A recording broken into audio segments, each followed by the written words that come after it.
Hi, and welcome to Misquoted on Movies, and this is my first ever YouTube video.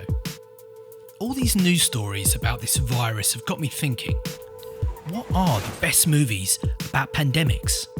We are about to find out.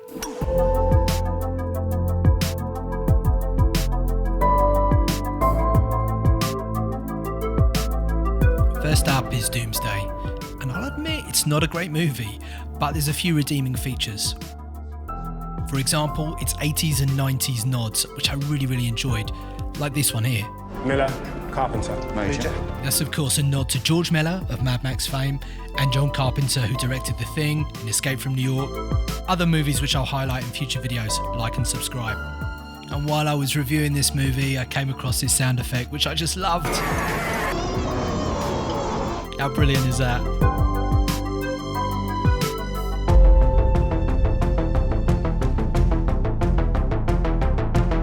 Next up is Outbreak.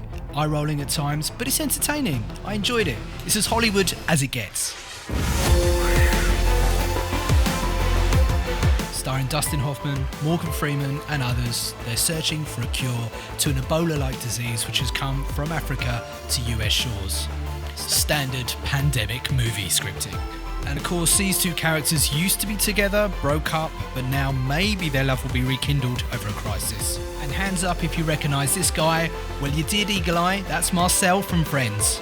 Did you hear that, Marcel? And you know what? We'll overlook the fact that this is actually a South American breed of monkey, not African like the movie tries to imply. Oh, and I'm calling it here. This is your next Halloween costume. Now, this was a great movie. Contagion. An entirely plausible and realistic story about what a worldwide pandemic could look like. I also really like Jude Law's character in this movie, who plays an online blogger who'd do anything for the likes and subscribes. This will be tweeted and we YouTube don't want to be the paper that all cries over wolf. the planet. Imagine that. Great direction, great acting, all come together to make this movie so compelling and quite scary at times. It really is unmissable in this list. Now, it could be argued that all zombie movies belong in this list. I'm going to resist that temptation, and I'll do another video that focuses on zombie movies another time. I have, however, decided to bring up World War Z. This was once Brad Pitt's highest grossing movie, which seems crazy considering it was such a troubled production. Reshoots, rewrites, he literally had nightmares. Now, if you're seeking this movie out, the version to see is the uncut version. Yes, it's a little bit gorier, but it's far more intense, exactly what you want from a movie like this. The producers brought in writer Damon Lindelof and screened him the movie, and he suggested a whole new third act. The studio agreed, and the end of the movie was reshot. Instead of a special effects heavy finale, we instead got a slower, more measured and intense end of the movie. I'd have even loved to seen a sequel, and at one time David Fincher was attached to direct.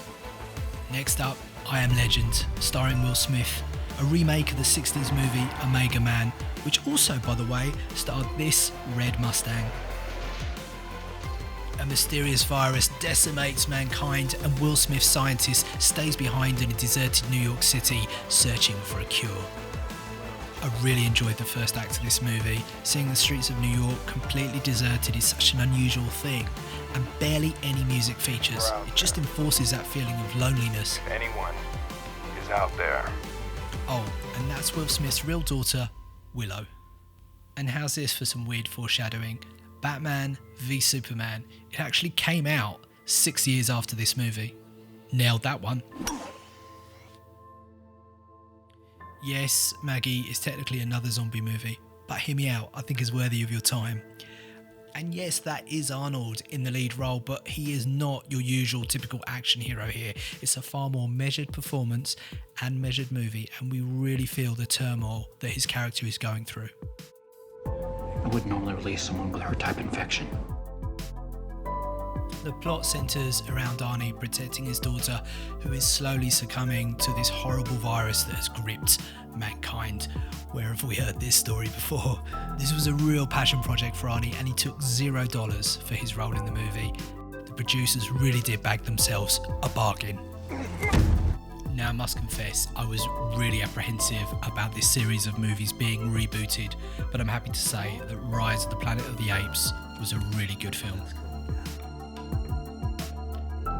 James Franco is great in the lead role, but my eye was drawn to Andy Serkis and his motion capture portrayal of chimpanzee Caesar.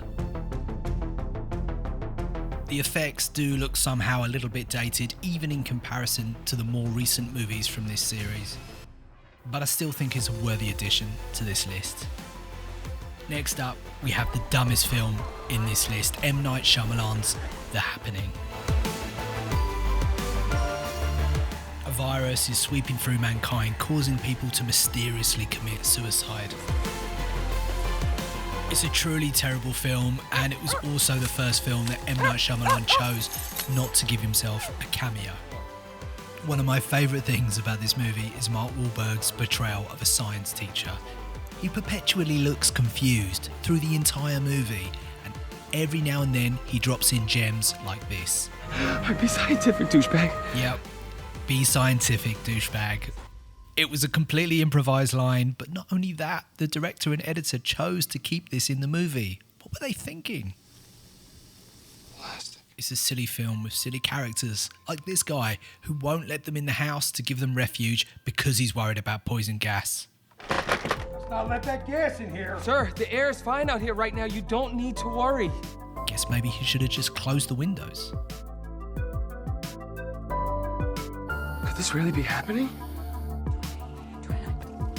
So if you thought one movie about a mysterious virus causing people to commit suicide wasn't enough, I give you Bird Box. Streamed by 45 million people at release, it must surely be one of the biggest successes Netflix has ever had. And it even sparked the Bird Box challenge. Ugh.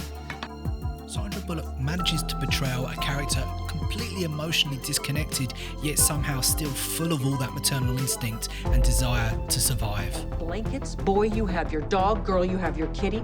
This is just a place. There's nothing more that we need from it. You never, ever take off your blindfold. So if you have any thoughts about the movies I've shown off today, or you think there's something that should have been included that wasn't, hit the comments. Who knows, maybe I'll end up making part 2. So give me a like, give me a subscribe. I bring up more content like this every week. Oof, I think I need to lie down. Be scientific, douchebag.